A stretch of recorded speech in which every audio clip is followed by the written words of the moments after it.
ఇచ్చారు ఇన్ఫర్మేషన్? చెప్పండి కాదన్నా, చెప్పండి. అవును, మనం ధర్నా కానీ ర్యాలీ కానీ మేము చేస్తామని చెప్పి మీ దగ్గర ఉందా? అవును, ఏంటో ఇన్ఫర్మేషన్?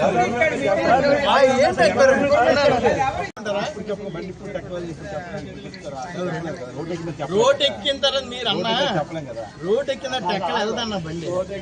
రాష్ట్ర వ్యాప్తంగా రోడ్డెక్కిన అన్నదాతలు యూరియా కృత్రిమ కొరత సృష్టించి బ్లాక్ మార్కెట్లకు తరలిస్తున్నారు. గత ప్రభుత్వ హయాంలో ఆర్బీకేలు, పిఎస్సిఎస్లు ద్వారా పుష్కలంగా ఎరువులు అందించారు. అది ఎవరిబెట్టిన అందరికీ తెలుసు కదా. గత ప్రభుత్వంలో ఆర్బీకేలకు ఎంత కావాలంటే అంత స్టాక్ తెచ్చాం. గ్రామాల్లో తిప్పి పంచాం. ఎప్పుడు ఇలాంటి దుర్నీతమైన పరిస్థితి లేదు. ఖరీఫ్ సీజన్కు ముందే ఆర్బీకేలో ఆ గ్రామాల్లో సరిపడా ఎరువులు నిల్వ చేసి పార్టీలకు అతీతంగా ఇర్రెస్పెక్టివ్ ఆఫ్ పొలిటికల్ పార్టీస్. ఇప్పుడు ఇక్కడ ఏం చేస్తున్నారు? వచ్చినటువంటి ఎరువుని పార్టీలను బేస్ చేసుకుని చేస్తున్నారు. రైతుకి పార్టీ ఏముందయ్యా?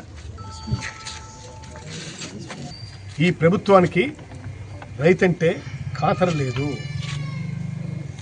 మొదటి నుంచి కూడా అంతే.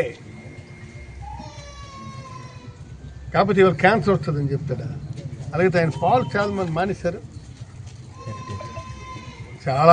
చాలా రాష్ట్రాల్లో ఆయన ఇదది హెరిటేజ్ మానేశారు, నిషేధించారు. కొన్ని రాష్ట్రాల్లో నిషేధించారు. ఎందుకు నిషేధించారు? That you have to take care of this. అందుకు మేము చాలా స్పష్టంగా చెప్తున్నాం, ఈ ఎరువులు మీరెంత తొందరగా తెచ్చి అప్పచెప్తే రైతాంగానికి అంత క్లారిటీ ఉంటుందని చెప్పి మీ అందరికీ నేను విజ్ఞప్తి చేస్తున్నాను.